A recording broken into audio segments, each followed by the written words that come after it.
अस्सलाम friends, welcome to my channel. मेरा नाम हसन रिवाल और आप देख रहे हैं आप अबाउट इन्फॉर्मेशन। फ्रेंड्स, आज की इस वीडियो में हम कॉन्सेप्ट ऑफ पेन के हवाले से हम वीडियो लेकर आए हैं। इस हवाले से हम बात करेंगे ये FON की मतलब फंडामेंटल ऑफ नर्सिंग की ये फर्स्ट ईयर के सेकंड सेमेस्टर की पीपीटी है। तो इसको हम देखते हैं, ये डव की पीपीटी है, इसको हम डिस्कस करेंगे और आई होप कि इससे काफ़ी नॉलेज आपको मिल जाएगी।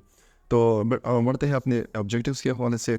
कि हम आप जो इस लेक्चर में या इस वीडियो में हम स्टूडेंट क्या सीखेंगे। तो सबसे पहले हम सीखेंगे define the process of pain के उसके प्रोसेस को हम समझ पाएंगे कि पेन दरअसल है क्या, फिजियोलॉजिकल चेंजेस, उसके फिजियोलॉजिकल चेंजेस वगैरह क्या आती है, और describe the different theories of pain. Pain की मुख्तलिफ थ्योरीज के हवाले से हम इसमें डिस्कस करेंगे और differentiate between acute and chronic pain.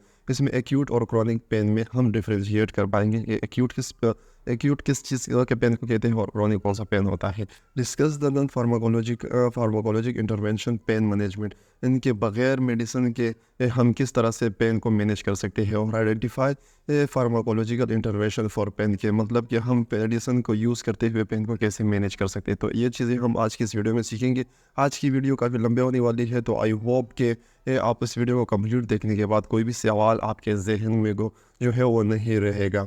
तो स्टार्ट करते हैं टाइम ज़ाय की। तो सबसे पहले हमारे पास फ्रेंड आता है concept of pain. Concept of pain में हमारे पास क्या आता है, मतलब अगर हम इसकी डिफिनेशन के वाले से बात करें कि कॉन्सेप्ट ऑफ पेन दरअसल हमारे पास है क्या। The international association for the study of pain define pain as के IASP, ये शॉर्ट फॉर्म दिया है, इसका शॉर्ट फॉर्म दिया है। और इसका अगर लॉन्ग फॉर्म के हवाले से बात करें तो international association in study of pain ने डिफ़ाइन किया है पेन को। किस तरह से डिफ़ाइन किया है, N unpleasant subjective sensory and emotional experience associated with actual और पोटेंशियल टिश्यू डैमेज और describe in term of such damage.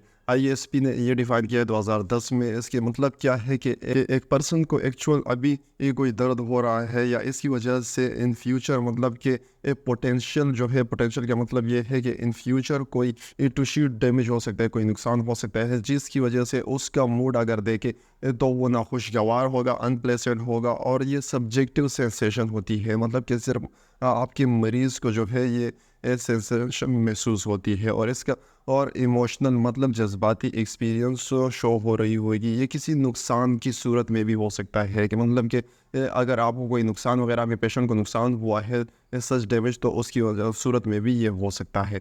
It is the most common reason for seeking health care. It occur with many disorder diagnostic test and treatment. इसका मतलब है कि ये आपकी सेहत के देखभाल की आम वजह है, मतलब कि ये आपके हेल्थ केयर की जो है वो आम वजह है देखभाल की, जिसकी वजह से आपको अपनी बीमारी मतलब कि जिसकी वजह से आप अपनी बीमारी जो है वो तलाश कर सकते हैं, जिसकी वजह से आपको वो बहुत से अमराज का पता चलता है, मतलब कि आपको बहुत से जो भी अमराज वगैरह हो रहे हैं वो, तो उसका डायग्नोस डिसऑर्डर के बारे में आपको पता चल जाता है। और इसके आप डायग्नोस्टिक टेस्ट वगैरह करवाते हैं, मतलब कि जो बीमारी आपको हो रही हो उसके आप डायग्नोस्टिक टेस्ट वगैरह करवाते हैं और बाद में आप उसका एक प्रॉपर जो है वो इलाज कर लेते हैं।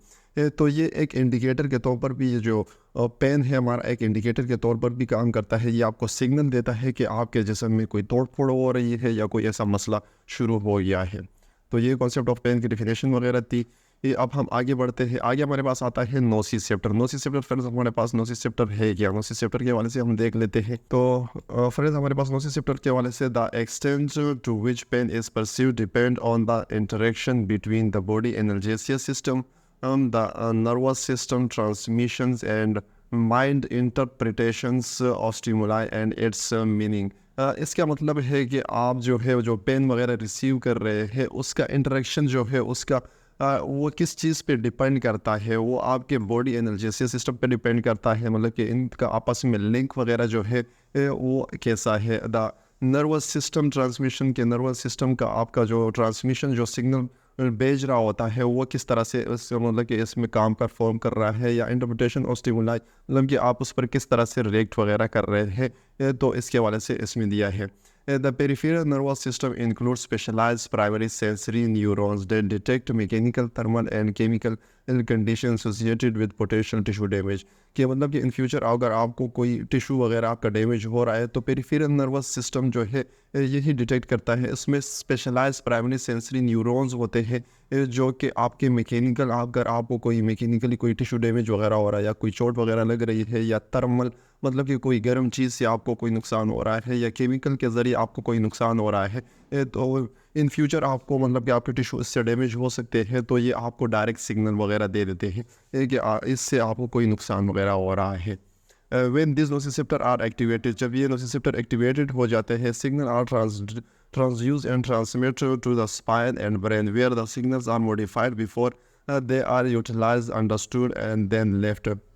इसका मतलब क्या है कि नोसिसेप्टर जब आपके एक्टिवेट हो जाते हैं तो ये आपके सिग्नल्स वगैरह बनाते हैं, मतलब कि अगर आपको कोई चोट वगैरह लगती है तो आपका सिग्नल जो है वो डायरेक्ट तौर पर बना लेता है और इसको ट्रांसमिट कर देता है, आगे की तरफ भेज देता है। कहाँ भेजता है? ये स्पाइनल कोड के पास भेजा, और स्पाइनल कोड आगे ब्रेन के पास इस सिग्नल को भेज देता है मॉडिफाई करके, और वहाँ से जब तक आपका जहन काम कर रहा होता है, मतलब कि आपका ब्रेन उस पर रिएक्ट कर रहा होता है, वो उससे पहले ही दोबारा आपके ब्रेन ने रिएक्ट किया होता है। मतलब कि जो चीज़ आपको बाद में समझ आ रही हो कि जैसे अगर गर्म चीज़ पर आप मतलब कि हाथ वगैरह रख लेते हैं गर्म चीज़ पर, तो आप देखने से पहले ही उससे आपका हाथ हट जाता है। वो किस वजह से हट जाता है? क्योंकि आपका ब्रेन डायरेक्ट एक्टिवेट हो जाता है, उस पर जो उसके पास जो सिग्नल्स वगैरह आ रहे होते हैं उसका डायरेक्ट वो रिस्पॉन्स कर देता है, जिसकी वजह से आप अपना हाथ हटा देते हैं। मतलब कि देखने से पहले ही आप अपना हाथ हटा देते हैं, अंडरस्टूड होने से पहले ही कि मुझे क्या नुकसान हो रहा है, उससे पहले ही आप उस जगह को लेफ्ट कर देते हैं, अपना हाथ हटा देते हैं।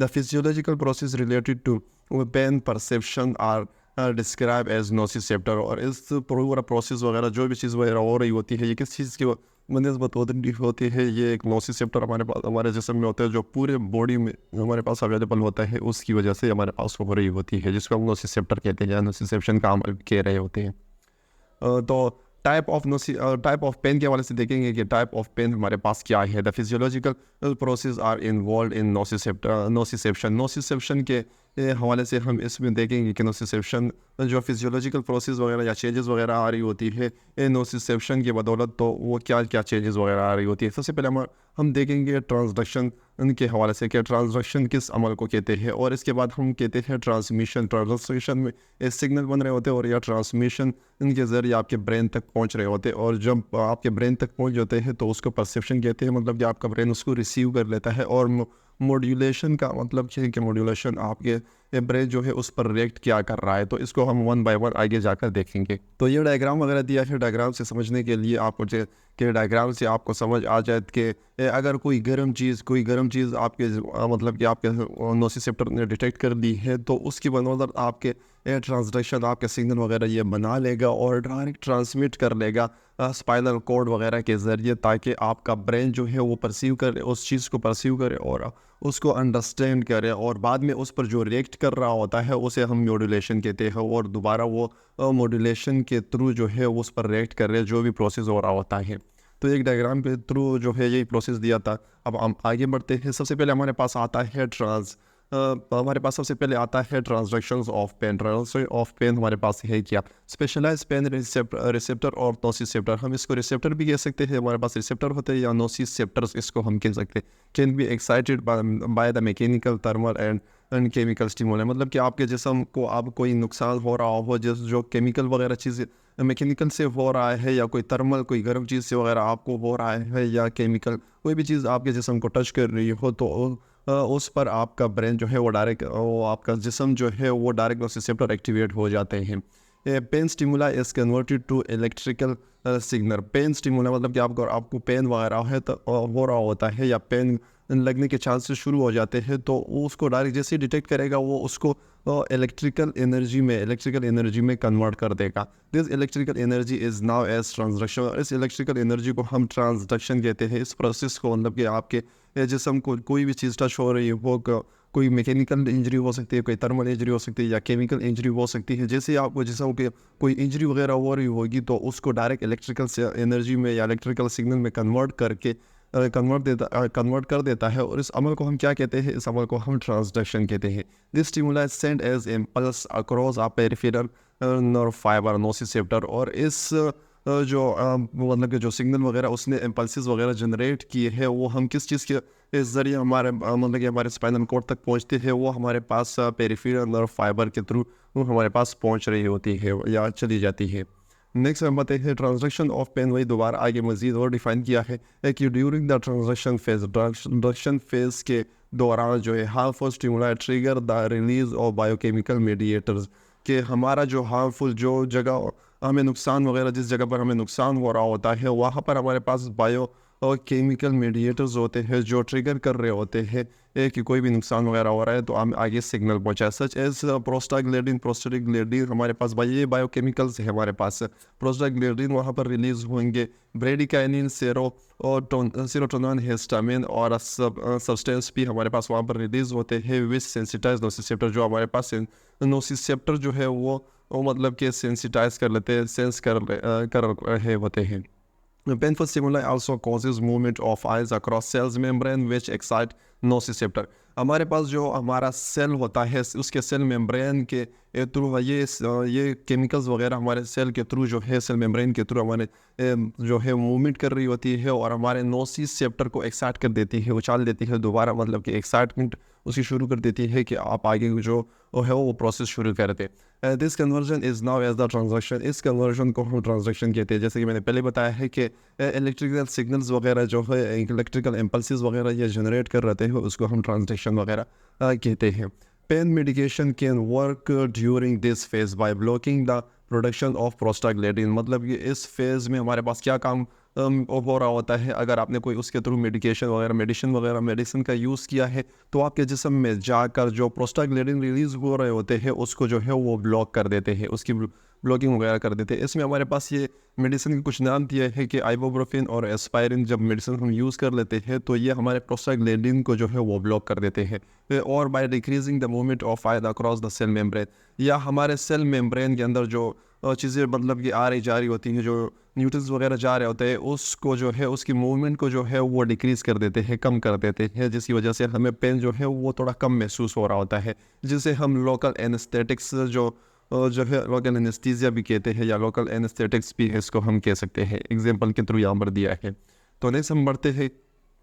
हमारे पास जैसे ही ट्रांजैक्शन का प्रोसेस हो जाता है उसके बाद हमारे पास शुरू हो जाता है ट्रांसमिशन के, उस सिग्नल को हम हमारे ब्रेन तक भी तो पहुंचना है। वैसे ऐसे तो नहीं कि जिस जगह पर हमें दर्द हो रहा है तो मतलब कि उस जगह पर हमारे ब्रेन का क्या रिएक्ट कर रहा होता है, हमारे ब्रेन तक किस तरह से पहुंच रहा होता है तो उसका हम देखते हैं। द सेकंड फेज़, ये हमारे पास सेकंड फेज़ होता है और नोसिसेप्शंस का, ट्रांसमिशन ऑफ पेन की किस तरह से ट्रांसमिशन हुई, किस तरह वो उस ब्रेन तक हमारे पास पहुंचेगा। इंक्लूड्स 3 सेगमेंट, ये 3 सेगमेंट में इसको डिवाइड किया है। आपको समझाने के लिए इसको 3 हिस्सों में इसको डिवाइड किया गया है। During the first segment of transmission में हमारे पास क्या होता है, the pain impulses travel from the peripheral nerve fibre to the spinal cord, के peripheral nervous system peripheral nerve fibre के थ्रू हमारे पास ये कहाँ पहुँच रही होती है, हमारे पास स्पाइनल कॉर्ड, जो हमारा स्पाइनल कॉर्ड होता है वहाँ तक फर्स्ट सेगमेंट में हमारे पास पहुँच जाती है। कहीं पर भी आपको कोई भी दर्द हुआ, पेरिफेरल नर्वस सिस्टम ने इसको डिटेक्ट कर दिया, ये डायरेक्ट स्पाइनल कॉर्ड तक इसको पहुँचा देगी। There are primary 2 type of peripheral nerve fibre हमारे पास कितने टाइप की होती है, हमारे पास ये 2 टाइप की होती है। एडेड कंडक्ट पेन स्टिमुलाई, जो कि पेन के स्टिमुलाई को जो है वो कंडक्ट कर रही होती है। द फास्ट, सबसे पहले हमारे पास क्या है, the fast myelinated A delta fibre, ये हमारे पास बहुत तेज़ होते हैं। जैसे आपको कोई चीज़ की किसी चीज़ की वजह से कट वगैरह लगा, कोई दर्द हुआ तो ये डायरेक्ट जो है आपका ब्रेन तक या सिग्नल पहुंचा देती है, जिसमें हमारे पास शार्प लोकलाइज ऐसी सेंसेशन वगैरह हमारे पास आ जाती है कि ये डायरेक्ट जैसे ही आपको कट वगैरह लग जाता है कोई ख़ास जगह पर, आपको डायरेक्ट आपके ब्रेन को पता चल जाता है, आप उस पर रिएक्ट कर रहे होते हैं। और the small slow unmyelinated C fibre, और दूसरा हमारे पास क्या है, ये हमारे पास स्लो होते हैं ए डेल्टा फाइबर के निस्बत ये थोड़े स्लो होते हैं। Really slower impulses that are poorly localised visceral and persistent, ये हमारे पास थोड़े उसके बनिस्बत जो है वो स्लो हो रहे होते हैं, इसके इम्पल्सेस जो है वो थोड़े स्लो जनरेट हो रहे होते हैं और ये पुअरली लोकलाइज्ड होते हैं, मतलब कि एक कम निस्बत में इसका जो है वो पहुंच रहे होते हैं। आगे एग्जांपल में समझाने की कोशिश करूंगी कि इसमें एग्जांपल दिए आफ्टर स्टेपिंग और अनल, मतलब कि अगर आपने कोई जो है कील वगैरह उस पर पैर रख लिया है या कील आपको चुभा है तो a person initially feel a sharp localised pain, एक पर्सन को जो है मतलब कि उस जगह पर शार्प पेन महसूस हो रहा which is the result of A fibre या A delta fibre transmission. Within a few seconds a mule food act acts from C fiber stimulation. After the pain impulses are sent, the spinal cord information is sent quickly to the high concentration in the brain. मतलब कि ए data fibre के through जो है, ए data fibre के through आपको जो है वो डायरेक्ट लोकलाइज्ड पेन जो है वो महसूस हो जाता है, और कुछ सेकंड के बाद आप देखेंगे मतलब कि आपके ये पूरे पैर में जो है द वूल फुट, मतलब कि आपके पूरे पैर में जो है वो सी डेटा फाइबर की वजह से पूरे पैर में आपको दर्द महसूस होना शुरू हो जाता है। ये किस वजह से होता है कि आपके ब्रेन को जो है हाई कंसंट्रेशन ऑफ इम्पल्सिस वगैरह जनरेट जो है वो पहुंच रही होती है, तो उस वजह से आपके ब्रेन को जो है पूरे पैर पर जो है रिएक्ट करना होता है, और आपके पूरे पैर में आपके ब्रेन को जो है वो सिग्नल पहुंच रहे होते हैं ए डेटा फाइबर और सी डेटा फाइबर के निस्बत। तो आपका ब्रेन जो है उस पूरे मतलब कि पेन को डिटेक्ट कर रहा होता है। नेक्स्ट हम आगे बढ़ते हैं कि आगे क्या दिया है। तो ये दोबारा उस डायग्राम वगैरह के थ्रू समझाने की कोशिश की है कि अगर आपके हाथ पे कोई इंजरी वगैरह लग गई तो पेरिफेरल नर्वस सिस्टम जो है या फाइबर जो है वो डिटेक्ट कर रहे होंगे इस मतलब कि इस पेन वगैरह को डिटेक्ट कर लेंगे, और सी फाइबर या ए डेटा फाइबर जो है या सी फाइबर के थ्रू, सबसे पहले डेटा फाइबर के थ्रू आपको पता चल जाएगा कि आपको यहाँ पर दर्द हुआ है और डायरेक्ट आपका ब्रेन रिएक्ट कर रहेगा, और सी डेटा फाइबर के थ्रू आपको थोड़ी देर बाद जो है आप देख रहे होंगे कि आपके पूरे हाथ में जो है वो दर्द शुरू हो जाएगा। तो आगे हम बढ़ते हैं, इसको मज़ीद समझने के लिए हम आगे मज़ीद और स्लाइड देखते हैं और दोबारा इसको समझने के लिए वापस आएंगे इंशाल्लाह। तो सेकंड फेज़ में हमारे पास क्या होता है, वो हमारे पास फर्स्ट फेज़ है कि पेरिफेरल नर्व फाइबर ने हमारे पास स्पाइनल कॉर्ड को सिग्नल पहुंचाया। सेकंड फेज़ में, सेकंड सेगमेंट में हमारे पास क्या है कि transmission of pain signal through the ascending pathway in the spinal cord to the brain, मतलब कि एसेंडिंग पाथवे के थ्रू तो हमारा स्पाइनल कॉर्ड जो है वो ब्रेन को सिग्नल पहुंचा देगा, ब्रेन तक सिग्नल चले जाएंगे या ब्रेन तक सिग्नल पहुंचाने की कोशिश कर लेगा। द थर्ड सेगमेंट तीसरे सेगमेंट में हमारे पास क्या होता है, involve transmission of information to the brain where pain perceived occur, मतलब कि ये आपके ब्रेन को इंफॉर्मेशन दे देगा कि आपको दरअसल जो है वो आपके ब्रेन को सिग्नल दे देगा कि दरअसल हमारे पास जो पेन हो रहा है वो किस जगह पर हो रहा है। तो इस पूरे प्रोसेस की वजह से आपको पता चल जाता है कि आपके ब्रेन तक ये सिग्नल चले जाते हैं कि आपको पेन वगैरह कहाँ पर महसूस हो रहा है। Pain control can take place during the second phase of transmission, ये सेकेंड फेज ऑफ ट्रांसमिशन में ही आप इसको कंट्रोल कर सकते हैं। ये सेकेंड फेज हमारे पास जो है इसमें हम पेन को कंट्रोल कर सकते हैं, या पेन कंट्रोल जो किया जाता है वो इस प्रोसेस के थ्रू किया जाता है कि स्पाइनल कॉर्ड से आपके ब्रेन तक वो सिग्नल को छोड़े ही ना, और स्पाइनल कॉर्ड में ही आपके सिग्नल्स को, जो सिग्नल उसको पेन के सिग्नल वगैरह रिसीव हो रहे हैं उसको ब्लॉक कर दे।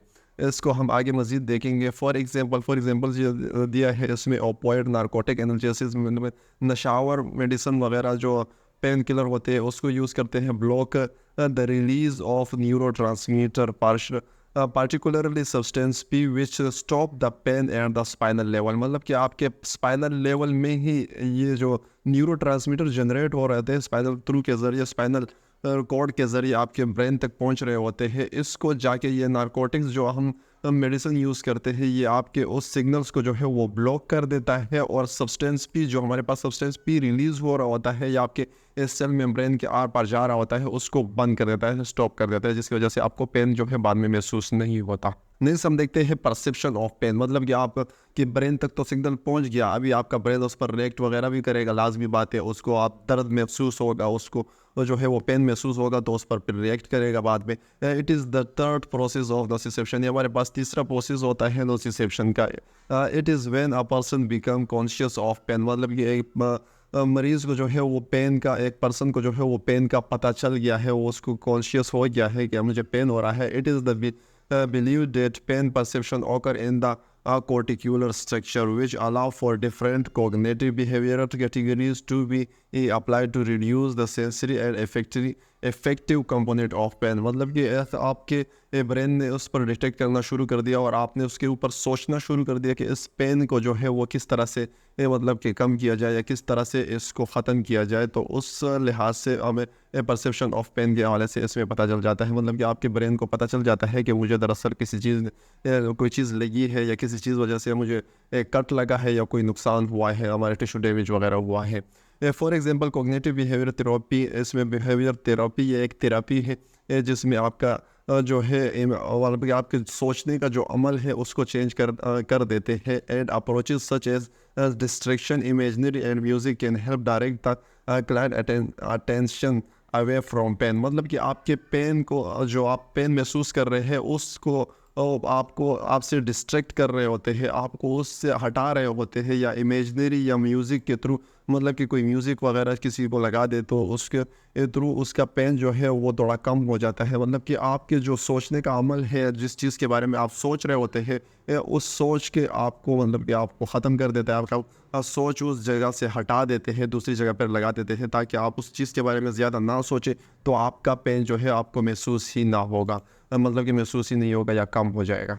नेक्स्ट हम बढ़ते हैं म्यूडुलेशन, द लास्ट फेज हमारे पास इसमें नोसिसेप्शन का, ये हमारे पास फोर्थ और लास्ट फेज है modulation of pain. It is the first system, ये हमारे पास चौथा सिस्टम है, मतलब कि चौथा पार्ट है।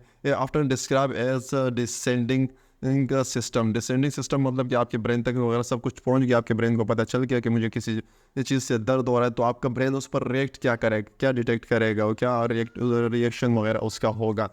This descending fiber release substance such as endogenous opioid, serotonin and norepinephrine, which can inhibit the ascending of nauseous impulses in the dorsal horn. Dorsal horn हमारे पास स्पाइनल कॉर्ड में हमारे पास एक जगह होती है, जो आपको आगे पिक्चर वगैरह में मैं शो कराऊंगा।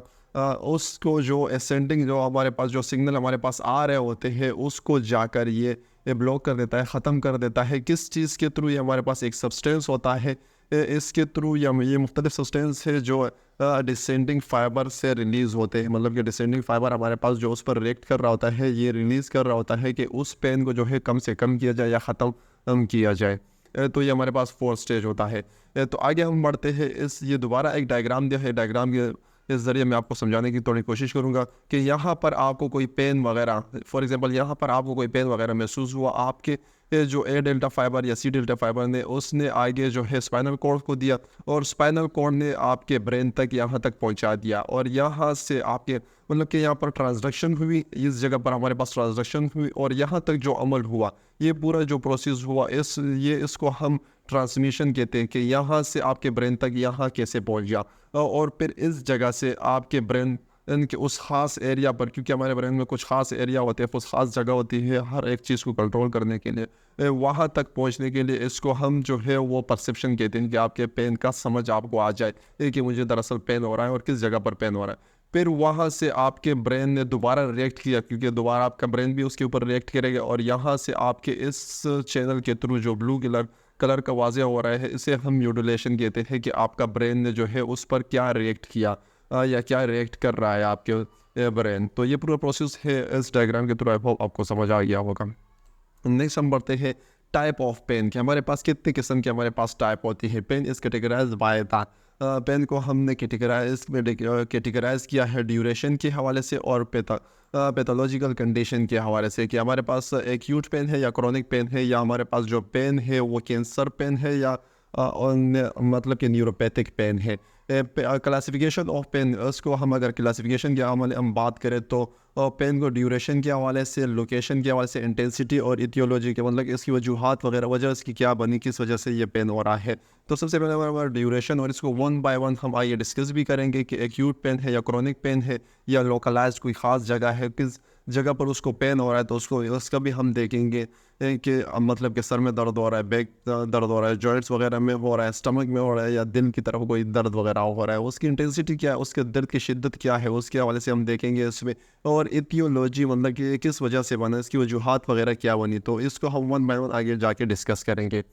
तो आगे बढ़ते हैं हम। एक्यूट पेन, सबसे पहले हमारे पास जो है वो एक्यूट पेन आता है। एक्यूट पेन हमारे पास क्या होता है, तो एक्यूट पेन हमारे पास आल्सो आर ट्रांसेंड पेन, कि ये एक आर्जी पेन होता है। इसको हम ये कह सकते हैं कि ये आर्जी पेन होता है, वो कुछ टाइम के लिए होगा और ये दोबारा ख़त्म हो जाएगा। एक्यूट पेन इज़ प्रोटेक्टिव, तो ये हमारे पास प्रोटेक्टिव होता है, हमारे पास हमें सिग्नल देता है कि आपको मतलब कि इस जगह पर पेन हो रहा है, तो हो सकता है कि आपके इन फ्यूचर कोई टिश्यू वगैरह डैमेज हो रहा हो, तो इससे हमें पता चल जाता है। Has an identification identifiable cause is of short duration and has limited tissue damage, मतलब कि एक लिमिटेड तक ये टिश्यू को डैमेज करेगी, ज़्यादा टिश्यूज़ वगैरह जो इसमें डैमेज नहीं होंगे, और ये शॉर्ट ड्यूरेशन के लिए होता है। एड इमोशनल रिस्पॉन्स, और इसमें इमोशनल रिस्पॉन्स भी आपका आप जो है पेशेंट का देख रहे होंगे, आपको हो रहे होंगे। It eventually resolve with or without transmission after an injured area heals, मतलब कि आपका जगह जम जैसे ही बन जाती है, जिस जगह पर आपको पेन हो रहा है, जो मतलब कि जो जगह इंजर्ड हुई है, जैसे ही वो हील हो जाती है, तो बिना मेडिसिन के भी या मेडिसिन के साथ या बिना मेडिसिन के ट्रीटमेंट वगैरह के भी ये पेन जो है उस जगह से ख़त्म हो जाता है। जैसे जगह आपकी हील हो जाती है तो ये पेन डायरेक्टली ख़त्म हो जाता है। Acute pain has a predictable ending, healing and an identifiable cause. Health team members are usually willing to treat it aggressively. Unrelieved acute pain can progress to chronic pain. अगर हमारे पास acute pain है और उसका हम proper इलाज वगैरह नहीं करेंगे तो हो सकता है कि इन फ्यूचर वो हमारे पास क्रोनिक पेन में कन्वर्ट हो जाए, और उससे हमें कुछ ज़्यादा ही नुकसान हो जाए।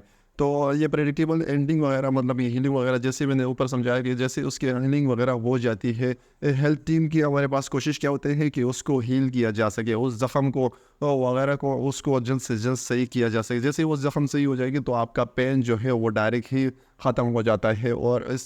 और ये एक्यूट पेन जो हमारे पास होता है, ये हमारे पास एक सिग्नलिंग के तौर पर भी काम कर रहा होता है, और शॉर्ट टाइम इसकी ड्यूरेशन वगैरह शॉर्ट होती है, और ये हमारे पास टिश्यूज़ वगैरह जो है वो लिमिटेड टिश्यूज़ वगैरह डैमेज करेगा, बहुत ज़्यादा टिश्यू ये डैमेज नहीं करेगा, और ये एक आर्जी पेन होता है। नेक्स्ट हमारे पास आता है क्रोनिक पेन। क्रोनिक पेन हमारे पास क्या है? Chronic pain also known as the persistent pain. इसको हम परसिस्टेंट पेन, मतलब कि ये बहुत समय तक चलने वाला पेन होता है, या मतलब कि बहुत ज़्यादा टाइम तक ये चलने वाला होता है। इस प्रोलॉन्ग, मतलब कि बहुत ज़्यादा टाइम तक ये पेन हमें हो रहा होता है। यूजुअली रिक्यूरिंग और लास्टिंग 3 मंथ्स और लॉन्गर, मतलब कि 3 महीने से ज़्यादा हो सकते हैं, या 3 महीने हो चुके होते हैं, या 3 महीने से उसको ज़्यादा भी हुआ होता है। इंटरफेयर विद फंक्शनिंग, मतलब कि हमारे डेली रूटीन, मतलब कि हम जो डेली काम कर रहे होते हैं, हमारे फंक्शन जो परफॉर्म कर रहे होते हैं, इसको ये इंटरफेयर कर सकता है, इसको रोक देते हैं। जैसे कि अगर आप कोई जॉब वगैरह पे जा रहे हैं तो आपको जैसे ये पेन वगैरह, ये मतलब क्रोनिक पेन शुरू हो जाता है, तो आप जॉब पर नहीं जाते, आपको पेन वगैरह होता है, जिसकी वजह से आप छुट्टी करते हैं। तो मतलब कि आपके डेली ये जो मतलब कि फंक्शन वगैरह जो आप डेली कर रहे होते हैं, उसको ये इंटरफेयर कर रहा होता है। Chronic pen is not considerable protective, ये हमारे पास प्रोटेक्टिव पेन नहीं कहलाता, या इसको हम कंसिडर नहीं कर सकते कि हमारे पास प्रोटेक्टिव पेन है, क्योंकि काफ़ी अरसे से होता है। May not have an identified cause, कि उसके कोई आइडेंटिफाइड कॉज भी नहीं होती कि ये किस वजह से पेन हो रहा होता है, लेकिन आपको पेन अचानक से शुरू हो जाता है। Lead to great personal suffering, मतलब कि आपको ये बहुत ज़्यादा टाइम तक ये आपको इस पेन में मतलब कि झगड़ा होता है। क्रोनिक पेन में भी non cancerous, non cancerous, non malign और कैंसीरियस मेलाइग्नेंट, मतलब कि ये नॉन कैंसीरियस भी हो सकता है और कैंसीरियस भी हो सकता है। कैंसर वगैरह के पेन भी हो सकता है और नॉन कैंसर वगैरह पेन भी हो सकता है। एग्जांपल ऑफ क्रोनिक पेन, कुछ एग्जांपल भी है कि arthritis, low back pain, headache and peripheral neuropathy, कि ये कुछ पेन ही है कि आर्थराइटिस जो हमारे पास हड्डियों के जॉइंट्स के अंदर जो है वो पेन हो रहा होता है। लो बैक पेन हो, ये भी हमारे पास जो है वो क्रोनिक पेन में आता है। हेडेक भी कभी कभार ऐसा होता है कि हेडेक भी हमारा क्रोनिक पेन में आता है। और पेरिफेरल न्यूरोपैथी इसके पेरिफेरल नर्वस सिस्टम के साथ काम होता है, तो ये भी हमारे पास क्रोनिक पेन में आ रहा होता है। तो अगर हम देख लें कैंसर पेन में भी एक्यूट और क्रोनिक है, मतलब कि ये एक्यूट भी हो सकता है और क्रोनिक भी हो सकता है, मतलब कि 3 महीने से कम भी हो सकता है या 3 महीने से इसका ज़्यादा भी हो सकता है। It can be due to tumour progression and it related pathological process, invasive procedures, toxicities of treatment, infections and physiological limitations, मतलब कि इस वजह से आपको कोई टॉक्सिसिटी वगैरह भी हो सकती है, कोई ट्यूमर वगैरह जिसका आपने प्रॉपर तरीके से इलाज ना किया हो, या कोई इन्फेक्शन वगैरह जिसका आपने मतलब कि कोई प्रॉपर इलाज ना किया हो, जो कोई भी इन्फेक्शन वगैरह हो गया है, या इसकी वजह से कुछ भी मतलब फिजियोलॉजिकल चेंजेस वगैरह, आपके जिस्मानी कोई प्रोसेस वगैरह हो गया है, मतलब कि आपको जिस्मानी कोई नुकसान हुआ है और उसका आपने प्रॉपर तरीके से इलाज ना किया है, कोई ट्यूमर वगैरह हुआ था, आपने उसका प्रॉपर इलाज वगैरह ना किया, तो इस वजह से ये पेन ज़्यादा मज़ीद बढ़ सकता है। Cancer pain can be sensed at the actual site of the tumour और डिस्टेंट टू द साइट, मतलब कि ये जिस जगह पर आपको पेन हो रहा होता है या जिस जगह पर आपको ट्यूमर हो रहा होता है, कोई ज़ख्म वगैरह हुआ है तो उस जगह पर महसूस होता है, या उसके साइड आस पड़ोस भी ये महसूस हो सकता है। This kind of pain is called referable pain, मतलब कि इस पेन को हम रेफरेबल पेन भी कहते हैं कि ये एक जगह से दूसरी जगह ट्रांसमिट हो रहा होता है, ये दूसरी जगह महसूस हो रहा होता है, या दूसरी जगह ये जा रहा होता है। Not all client with cancer with experience pen, मतलब ये तमाम मरीज़ों को जो है मतलब कि तमाम लोगों को इस दर्द का सामना नहीं होता है। इस दर्द का जो है उस तमाम लोगों को जो है वो एक्सपीरियंस वगैरह नहीं होता है कि ये किस तरह का पेन हो रहा होता है या किस तरह का पेन हुआ है। तो आगे बढ़ते हमारे पास जो है हमारे पास सेकंड पेन हमारे पास आता है न्यूरोपैथिक पेन। न्यूरोपैथिक पेन दरअसल हमारे पास क्या है? Neuropathic pain is associated with damage और मालफंक्शनिंग नर्व ड्यू टू इलनेस, के कोई बीमारी वगैरह से कोई इलनेस वगैरह से इस पेन को जो है मज़ीद हो रहा होता है, या बीमारी की वजह से ख़राब जो है अज़ा वगैरह होते हैं उसको मुंसलिक कर देता है, अपने साथ डिटेक्ट कर लेता है, अपने साथ जोड़ देता है। जो भी को मतलब कि कुछ चीज़ें इसमें मतलब कि पेन वगैरह जिस कुछ चीज़ों को पेन जो है वो शदीद बढ़ जाता है और एक जगह से ये दूसरी जगह को भी ये डिटेक्ट कर रहा होता है। मतलब कि आपको अगर गुर्दे वगैरह में पेन हो रहा है और आपने इसका इलाज नहीं किया तो हो सकता है कि ये आपकी कमर को भी अपने साथ मतलब कि इनहेल करे, अपने साथ मिला दे। तो इस तरह का पेन जो हमारे पास होता है वो न्यूरोपैथिक पेन होता है, जिसमें हमारे पास न्यूरॉन वगैरह जो है वो शामिल होते हैं इसमें पेन में। Diabetic peripheral neuropathy, diabetic neuropathy, ये इसका एग्जांपल दिया है। इंजरी वगैरह हुई है और वो कहाँ पर इंजरी हुई है? आपको स्पाइनल कॉर्ड इंजरी हुई है, तो उस वजह से जो आप पेन महसूस हो रहा होता है उसको भी हम न्यूरोपैथिक पेन वगैरह कहते हैं। Neuropathic pain is the typical chronic, ये मतलब कि इस पेन को देखा जाए तो ये आम तौर पर जो है ये एक क्रोनिक पेन होता है। It is describe as burning, electrical shock and और टिंगलिंग, डल एंड एक्किंग। इस पेन को किस तरह से आप महसूस करते हैं? आपको महसूस ये होता है कि इस जगह कोई ये बर्निंग वगैरह हो, कोई जलन वगैरह महसूस हो रही है, या इलेक्ट्रिकल शॉक वगैरह मतलब एक इलेक्ट्रिकल झटके करंट से वगैरह आपको महसूस हो रहा होता है। टिंगलिंग, डल वाले आप दाएं में थोड़ा हल्का फुल्का दर्द महसूस होता है, या एक्किंग वगैरह भी हो सकती है इसकी वजह से। तो episode of sharp shooting pain can also be experienced in neuropathic pain tend to be difficult to treat it, मतलब कि इस दर्द का इलाज जो है वो करना थोड़ा सा मुश्किल होता है क्योंकि ये दर्द को जो है वो काफ़ी ज़्यादा समय लग जाती है। और ये किस वजह से हो सकती है? ये तेज़ शार्प चीज़ वगैरह वो से हो सकती है, या शूटिंग पेन वगैरह हो सकती है। किसी चीज़ की वजह से आपको शूटिंग वगैरह हो रही हो तो इस पेन को जब आप एक्सपीरियंस कर रहे होते हैं तो इसका इलाज थोड़ा मुश्किल होता है इसको ट्रीट करना। आगे बढ़ते हैं हम टाइप ऑफ जो है हम type of pain by location के हिसाब से हम पेन को जो है वो अभी हम उसके टाइप वगैरह देखते हैं किन टाइप के हैं, जो जगह पर हमें पेन महसूस हो रहा है। सुपरफिशियल और कुटेनियस पेन। सुपरफिशियली हमारे पास होते हैं हमारे जेल के ऊपर, हमारे स्किन के ऊपर जो हमारे पास पेन महसूस हो रहा है उसको हम सबक्यूटेनियस पेन कहते हैं। Pain resulting from stimuli to skin, मतलब कि इसमें हमारे पास हमारा स्किन जो है वो इन्वॉल्व होता है और हमारे स्किन पर जो है हमें महसूस होता है। डीप और पेजरल वेसिरल पेन, मतलब कि डीप या वेसिरल पेन में हमारे ऑर्गन वगैरह के पास जो पेन में महसूस हो रहा था, या ऑर्गन की वजह से जो पेन में महसूस होता है हम जिसे डीप या वेसिरल पेन कहते हैं। Pain resulting from stimuli of internal organ, मतलब कि आपके इंटरनल ऑर्गन जो है हमारे पास उसकी वजह से आपको पेन में जो महसूस हो रहा होता है या पेन हो रहा होता है इसको हम डीप या वेसिरल पेन कहते हैं। रेफर पे हमारे पास क्या होता है? ये हमारे पास थर्ड टाइप है लोकेशन के लिहाज से, कि हमारे पास थर्ड टाइप हमारे पास क्या है? Perception of pain is an unaffected area. Common phenomena is visceral pain because many organs themselves have no pain receptor, मतलब कि हमारे पास कुछ ऐसे ऑर्गन है जो हमारे पास इस पे हमारे रिसेप्टर वगैरह जो है पेन के रिसेप्टर वगैरह हमारे पास मौजूद नहीं होते, जिसकी वजह से उस जगह पर हमें दर्द महसूस नहीं होता। हमारे आसपास वाले जगह पर जो है हमारे आसपास इलाके में इलाका नहीं, हमारे जिस्म के आसपास, मतलब कि उस ऑर्गन के आसपास जो भी जगह होती है वहाँ पर हमें दर्द जो है वो महसूस हो रहा होता है। इसमें एग्जांपल के थ्रू दिया है मायोकार्डियल इन्फार्क्शन, मतलब कि हमारा जो हार्ट अटैक या फर्स्ट हार्ट अटैक इसको कह सकते हैं कि जो सिग्नल वगैरह आपको देता है तो इसकी वजह से आपको शोल्डर वगैरह में दर्द होगा, या आपके बैक में ये पेन जा रहा होगा, या आपके गर्दन वगैरह में दर्द हो रहा होगा, ख़ास आपके दिल की जगह पर इसकी वजह से दर्द नहीं होता है। नेक्स्ट हमारे पास आता है जो लास्ट स्टेज हमारे पास आती है रेडिएटिंग पेन। रेडिएटिंग पेन हमारे पास क्या कौन सा पेन हो रहा है? रेडिएटिंग में हमारे पास इस जगह पर भी हमें दर्द हो रहा है, उसके अलावा दूसरी जगह पर भी हमें दर्द महसूस हो रहा है, या दूसरी जगह पर भी ये मूवमेंट कर रहा होता है। तो sensation of pain extending from initial site of injury to another body part, मतलब कि इस जगह पे जहाँ पर आपको इंजरी वगैरह हुई उस जगह पे भी हो रहा है, महसूस हो रहा है, लेकिन उसके अलावा आपके दूसरे बॉडी पार्ट जो है वहाँ पर भी आपको पेन महसूस हो रहा होता है।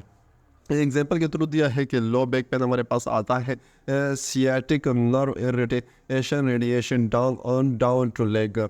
ये सियाटिक हमारे पास नर्व होती है जिसकी वजह से हमारे पूरे पैर में जो है वो दर्द महसूस हो रहा होता है। या low back pain for example, इसकी एग्जांपल में दिया है कि इस तरह के पेन में आपके उस जगह पर भी पेन हो रहा होता है, दर्द हो रहा होता है, लेकिन उसके अलावा आपके पूरे मतलब कि पूरे लेग में या पूरे बैक में जो है वो मूवमेंट कर रहा होता है या एक जगह से दूसरी जगह आपको महसूस हो रहा है, तो इसको हम रेडिएटिंग पेन कह सकते हैं या कहते हैं। नेक्स्ट हम बढ़ते हैं इंटेंसिटी ऑफ पेन के जो है वो दर्द की जो हमारे पास है और दर्द की शिद्दत वगैरह क्या है, हमारे पास तो जो हम पेन महसूस कर रहे हैं उसकी शिद्दत वगैरह क्या है, उसको हम डिफाइन करेंगे। Most practitioner classify intensity of pain by using a standard scale. हमारे पास इसमें कुछ स्केल होते हैं जिसको हम यूज़ करते हुए हमें पता चलता है कि इसको इंटेंसिटी मतलब कि इसको पेन की शिद्दत कितनी है और कितना ज़्यादा इसको पेन हो रहा है, कितना इसको दर्द हो रहा है। ज़ीरो का मतलब है लो पेन, 0 से 10 तक हमारे पास होता है, उसमें मतलब कि नंबरिंग होती है 0 से 10 तक। जब 0 पे आता है तो इसका मतलब कि उसको बिल्कुल पेन नहीं हो रहा है, लेकिन अगर 10 पर आया तो इसका मतलब है कि उसको बहुत ज़्यादा जो है पेन महसूस हो रहा है या पेन हो रहा है।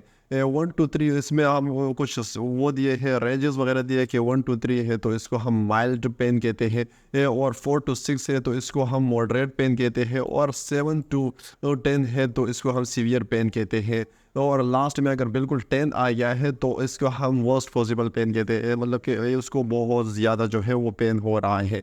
तो ये इंटेंसिटी ऑफ पेन थी, मतलब कि दर्द की शिद्दत की कुछ चीज़ें थी कि हमें कैसे पता चल जाएगा कि इस पेशेंट को कितना दर्द हो रहा है। तो इसको भी हम आगे जो है वो डिस्कस करेंगे इंशाल्लाह, उसमें भी आपको क्लियर हो जाएगा। तो नेक्स्ट हम बढ़ते हैं फैक्टर इन्फ्लुएंस ऑफ पेन के, कौन कौन से ऐसे फैक्टर हैं जो दर्द को मुतासर कर सकते हैं, इन्फ्लुएंस कर सकते हैं।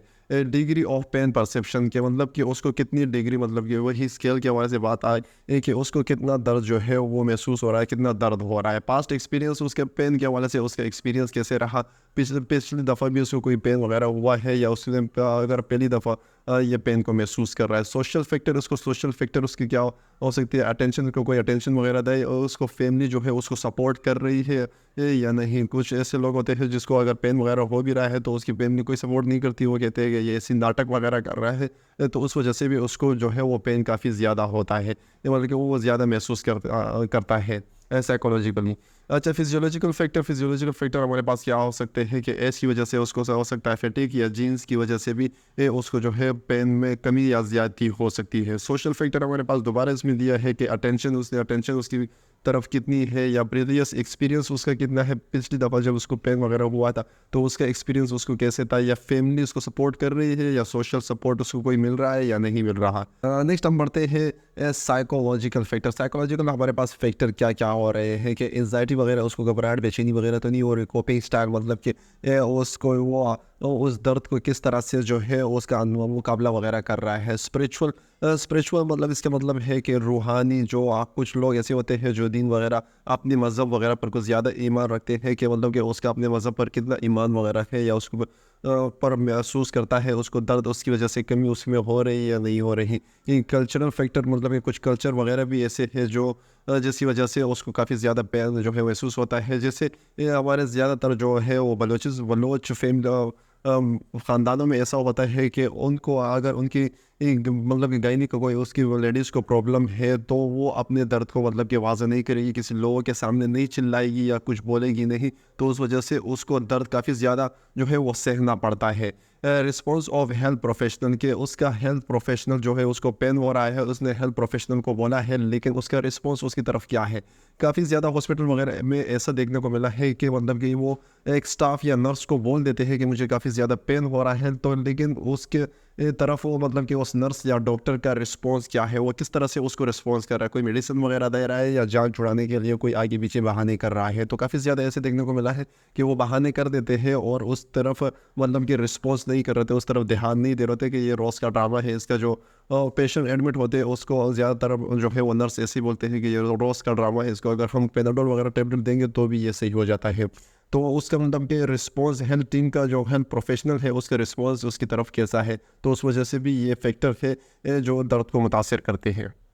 नेक्स्ट हम बढ़ते हैं गेट कंट्रोल थ्योरी। ये हमारे पास एक थ्योरी है जो बहुत ही ज़बरदस्त थ्योरी है। इसको हम देखते हैं कि gate control theory of pain के पेन के हवाले से गेट कंट्रोल थ्योरी हमें क्या सिखाती है। साइकोलॉजिस्ट रोनाल्ड मेल्जाक, ये हमारे पास एक साइकोलॉजिस्ट था, एंड द एनाटोमिस्ट, और एनाटोमिस्ट हमारे पास पैट्रिक वेल, मतलब ये हमारे पास पैट्रिक वेल दो साइंसदान थे, एक साइकोलॉजिस्ट था और एक एनाटोमिस्ट था, मतलब कि एनाटॉमी को पढ़ने वाला था।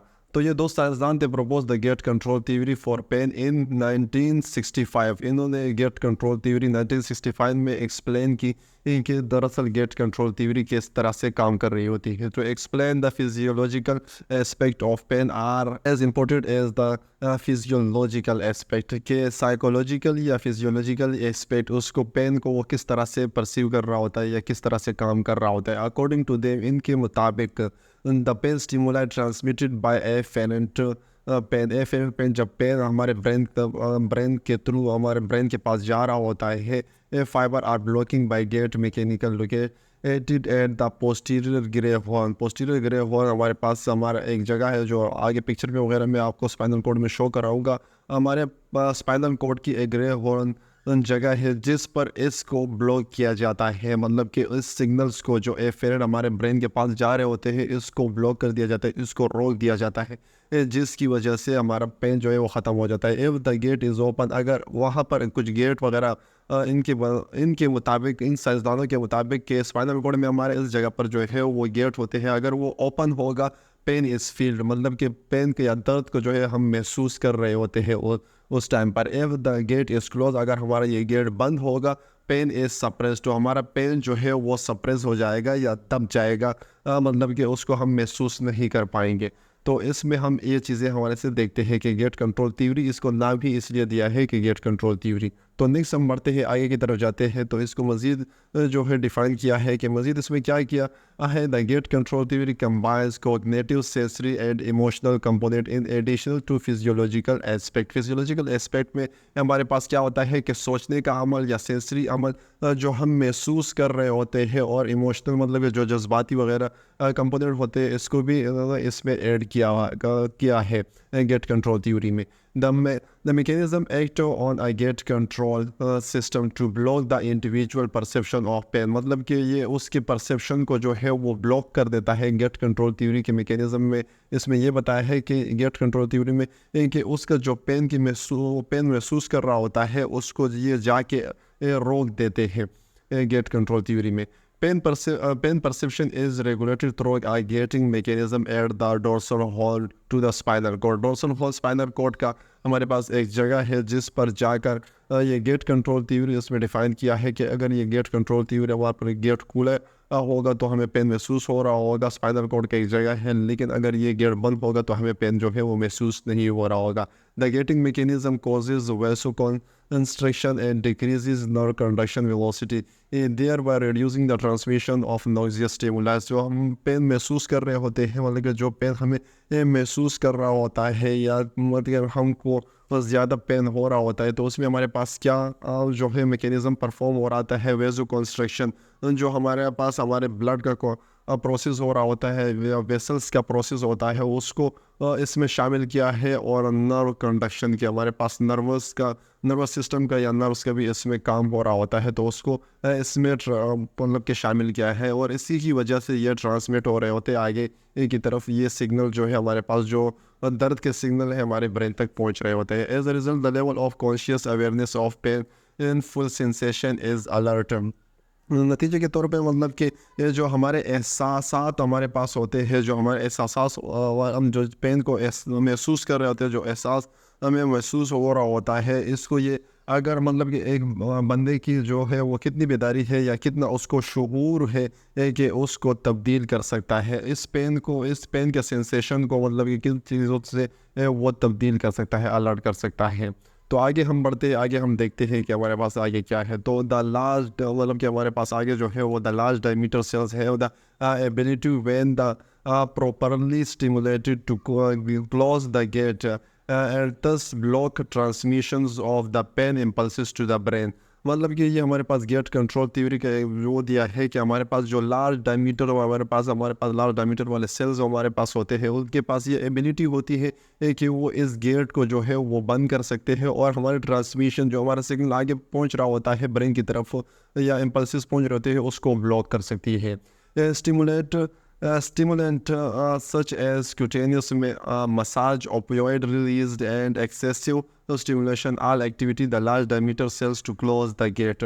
मतलब कि कुछ ये चीज़ें हमारे पास दी है कि अगर हम मसाज वगैरह मतलब कि स्किन के मसाज वगैरह करेंगे तो उससे हमारे पास ये होता है कि हमारा जो है वो गेट जो है वो लार्ज सेल्स के थ्रू लार्ज डायमीटर वाले जो हमारे पास सेल्स होते हैं ये जाके अपने हमारे उस गेट को जो है हमारे पेन के उस गेट को जो है हम बंद कर देते हैं, जिसकी वजह से हमें पेन महसूस नहीं हो रहा होता है। क्लिनिकली अगर हम क्लिनिकली देखा जाए the effectiveness of several non pharmacological modalities, कुछ हमारे पास नॉन फार्माकोलॉजिकल मतलब कि मेडिसिन के बगैर कुछ इलाज हमारे पास इसके अवेलेबल है, जिसमें हमारे पास इसमें मसाज दिया है, एक्यूपंक्चर दिया है और एक्यूप्रेशर वगैरह सपोर्टिंग द गेट कंट्रोल। ये इस गेट्स मतलब ये सपोर्ट कर रहे होते हैं गेट कंट्रोल थ्योरी को और इसको वो प्रूव कर रहे होते हैं कि वाकई ऐसा कोई सिस्टम हमारे जिस्म में अवेलेबल है। तो नेक्स्ट हम बढ़ते हैं, ये हमारे पास एक पिक्चर दी है, पिक्चर के हवाले से आई होप आप लोगों को काफ़ी अच्छा समझ आएगा। अभी मैं समझाने की कोशिश करता हूँ। ये हमारे पास वो गेट होता है जिसको हमने डोर्सल हॉर्न पे हवाले से हमने बात की कि ये वो जगह होती है ये वाली, ये हमारे पास वो जगह है जो हमारे पास डोर्सल हॉर्न में आती है, कि मतलब ये जो जगह हमारे पास है ये डोर्सल हॉर्न की जगह कहलाती है और ये हमारे पास वो गेट होता है कि जब ये गेट खुला होगा तो हमारे पास हमारे स्पाइनल कॉर्ड की एक जगह है, तो हमारे पास ये सिग्नल हमारे पास आगे की तरफ जाएगी हमारे ब्रेन के पास और हमें दर्द महसूस होगा। लेकिन अगर यही मतलब कि हमारे पास यही डोर्सल हॉर्न दोबारा नीचे पिक्चर दी और इस गेट को जो है वो बंद किया है कि ये गेट हमारे पास अगर बंद होगा तो हमारे पास सिग्नल यहाँ तक आएगी, लेकिन यहाँ से आगे जो गेट बंद है तो इस वजह से हमारे ब्रेन तक आगे की तरफ मतलब कि हमारे पास ये सिग्नल आगे नहीं जा रही होगी, जिसकी वजह से हमें पेन महसूस ही नहीं हो रहा होगा। तो ये पिक्चर के हवाले से दी थी और इतनी जो बातें हम गेट कंट्रोल थ्योरी के हवाले से बात की वो यही सारा था। तो आई होप इस पिक्चर से आपको क्लियर हो चुका होगा। नेक्स्ट हम आगे बढ़ते हैं। ये वही डायग्राम दोबारा अलग अलग दिया है। आई होप उस डायग्राम से आपको समझ आ गया है, लेकिन अगर फिर भी नहीं तो इस वीडियो को आप स्टॉप करके इसको आप देख लीजिएगा कि क्या चीज़ें इसमें है। आगे हम बढ़ते हैं gate control theory of pain. इसको मज़ीद आगे क्या कह रहे हैं गेट कंट्रोल थ्योरी के हवाले से, गेट कंट्रोल थ्योरी मज़ीद हम क्या सकते हैं, ये इसमें क्या दिया है। Pain impulses can be regulated or even blocking by gating mechanism located along the central nervous system। Central nervous system में हमारे पास ये जो है वो सिग्नल वगैरह गेट कंट्रोल थ्योरी का जो प्रोसेस हो रहा होता है या सिग्नल वगैरह होते हैं इम्पल्सिस वगैरह पेन के हो रहे होते हैं, उसको हम ब्लॉक कर सकते हैं।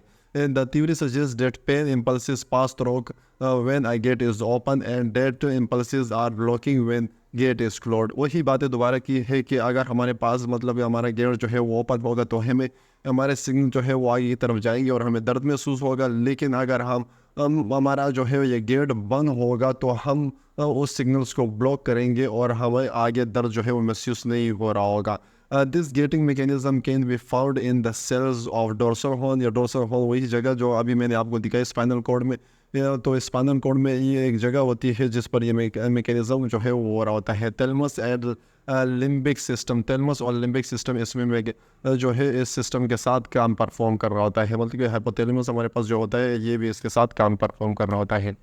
नेक्स्ट हम बढ़ते हैं पेन थ्रेशोल्ड। पेन थ्रेशोल्ड क्या है, मतलब कि हमें जो दर्द हो रहा है उसकी कितनी हद है, क्या कितने हद तक हम वो दर्द को महसूस कर सकते हैं, क्या हद है उसकी।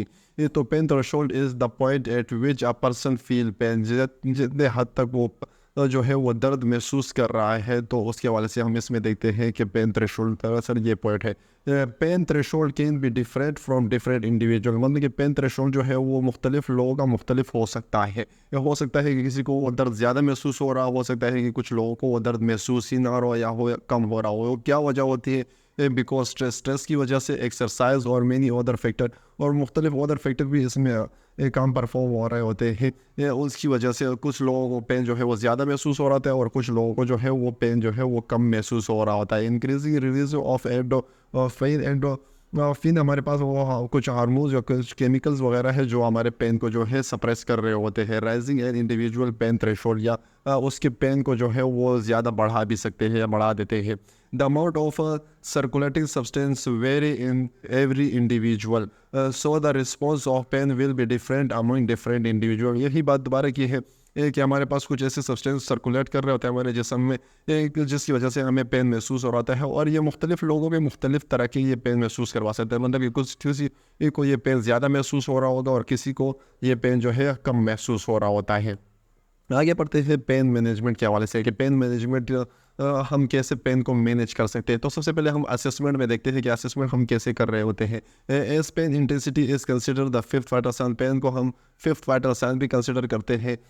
Is assessing a patient with pain, and the nurse review the patient descriptions of the pain and other factor that may influence pain। के मतलब कि हम उसके डिस्क्रिप्शन वगैरह देखते हैं कि पेन किस चीज़ की वजह से जो है उसका पेन बढ़ता है या कम होता है, या हम उसके पूरे डिस्क्रिप्शन वगैरह पेन के हवाले से जब उसको डायग्नोस किया है कि उसको पेन हो रहा है तो हम उसके हवाले से देखते हैं। इसमें एग्जांपल दिया है कि प्रीवियस एक्सपीरियंस उसका किस तरह से है, मतलब कि उसको पहले पेन वगैरह हुआ है तो एक जो है एक नर्स को ये देखना चाहिए कि उसका पहला मतलब कि फ़र्स्ट टाइम है ये पेन ये महसूस कर रहा है या पहले भी उसको कोई एक्सपीरियंस वगैरह हुई है। एंजाइटी और एज को भी देख लेता है एक नर्स के, उसको मतलब कि इसका एज कितनी है, इसको तब ज़्यादा महसूस होगा कम होगा, तो उस वाले से भी ये वो नर्स की जिम्मेदारी है कि वो देख ले। As well as the person response to pain release strategies, मतलब कि वो पेन रिलीज स्ट्रेटजीज़ वगैरह भी उसका रिस्पॉन्स वगैरह भी देख ले कि एक पर्सन का क्या है पेन रिलीज स्ट्रेटजीज़। तो आगे हम बढ़ते हैं, आगे देखते हैं कोल्डेरा। कोल्डेरा हमारे पास फ्रेंड्स ये एक प्रोसेस होता है पेन को मतलब कि डायग्नोस करने के लिए। हम आगे इसमें वो के टाइप्स वगैरह भी देखेंगे, लेकिन इसमें इन लोगों ने सबसे पहले ये दिया है और कुछ प्रोसेस नहीं दिया, लेकिन कोई बात नहीं। ये कोल्डेरा वन बाय वन एक लेटर का एक लफ्ज़ है, मतलब कि सी से ये आ रहा है, और इस तरह से अगर हम देखें ये पूरा जो है ये कोल्डेरा बनता है।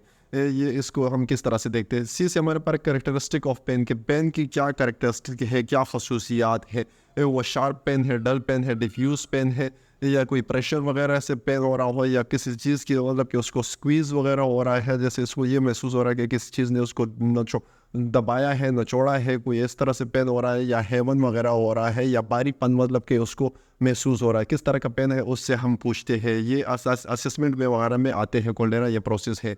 ऑनसेट ऑफ पेन, ऑनसेट दर्द का आगाज़ वगैरह देखते हैं कि दर्द कैसे स्टार्ट हुआ। व्हेन पेन स्टार्ट, मतलब कि दर्द जो है कब स्टार्ट हुआ और कब ये जो है वो दर्द शुरू हुआ है, या किस तरह से ये दर्द शुरू हुआ है। हाउ पेन, मतलब कि किस तरह से ये पेन शुरू हुआ है। ऐसे लोकेशन ऑफ पेन, मतलब कि हम पेशेंट से पूछते हैं कि हाथ रखो आप उस जगह पर जहाँ पर आपको दर्द हो रहा है, या वो अपनी लोकेशन वगैरह बताते हैं कि मुझे इस जगह पर दर्द हो रहा है। डी से हमारे पास duration of pain, for how long pain persist, मतलब कि कितनी ये दर्द, मतलब कि इसका दौरानिया वगैरह क्या होता है, मतलब कि जो दर्द वगैरह इसके पास जो शुरू हो जाता है तो उसका दौरानिया क्या होता है, कितने टाइम तक उसको ये दर्द महसूस हो रहा होता है, या कितने टाइम तक उसको दर्द हो रहा होता है। एक्सरबेटिंग फैक्टर, व्हाट फैक्टर या फैक्टर्स इंक्रीज द पेन, के कौन सी ऐसी चीज़ें हैं, कौन से ऐसे अवामिल है जो उसके पेन को जो है वो बढ़ा देती है। फॉर एग्जांपल इसमें दिया है कि एक्टिविटी से उसका पेन बढ़ता है, एक्सरसाइज, डाइट और ड्रग्स वगैरह, इन चीज़ों से उसका जो है वो पेन बढ़ता है या कम होता है, क्या चीज़ें वगैरह हो रही होती है। रिलीविंग फैक्टर, मतलब कि उससे मतलब कि किस चीज़ से उसको आराम मिल रहा होता है, जब उसका दर्द शुरू हो जाता है तो किन किन चीज़ों से उसको आराम मिल रहा होता है। व्हाट फैक्टर या फैक्टर्स रिलीव पेन, किस चीज़ों से उसको रिलीव मिल रही होती है, कोई मेडिसिन वगैरह खाता है या रेस्ट करता है या कोई म्यूज़िक वगैरह लगाता है। फॉर एग्जांपल इसमें यूटीसी दिया है कि कुछ भी हो सकता है कि उसको किस चीज़ से जो है वो पेन उसका ख़त्म हो रहा होता है। ये आगे बढ़ते हैं रेडिएटिंग के हवाले से कि रेडिएटिंग मतलब कि रेडिएटिंग क्या है। डस पेन रेडिएट, मतलब कि एक जगह से दूसरी जगह वो स्प्रेड हो रहा है, एक जगह से दूसरी जगह पर वो मुंतकिल हो रहा है या नहीं हो रहा, एनीवेयर एल्स और नॉट, मतलब कि एक जगह से दूसरी जगह पर ये स्प्रेड हो रहा है, रेडिएट हो रहा है, जा रहा है या नहीं, उसी एक ख़ास जगह पर उसको पेन हो रहा है। Associated factor, what other symptom do occur when pain, for example diaphoresis, nausea, vomiting, मतलब कि उसको अगर पेन वगैरह हो रहा है तो पेन के साथ उसको मज़ीद और क्या क्या तकलीफ़ हो रही है, उसको कोई नोज़िया हो सकती है, वोमिटिंग हो सकती है, या कोई और मसला हो सकता है, क्या उसको कोई और मसला भी इसके साथ हो रहा है या सिर्फ यही हो रहा है। तो फ्रेंड्स आज की वीडियो यहीं तक रखते हैं। आई होप कि आज की वीडियो से आपको कुछ ना कुछ इन्फॉर्मेशन मिल गई होगी। काफ़ी ज़्यादा लंबी हो रही है वीडियो, ये पार्ट 1 यहीं तक रखते हैं। नेक्स्ट हम पढ़ते हैं पार्ट बी में या पार्ट 2 में, इसका हम नेक्स्ट वीडियो जो है मज़ीद आगे बनाएंगे। तो आई होप कि अभी तक जितना भी हमने पढ़ा वो आपको समझ आ गया होगा। तो मिलते हैं एक नई वीडियो में, तब तक के लिए अपने और अपने प्यारों का ख्याल रखें। अल्लाह हाफिज़।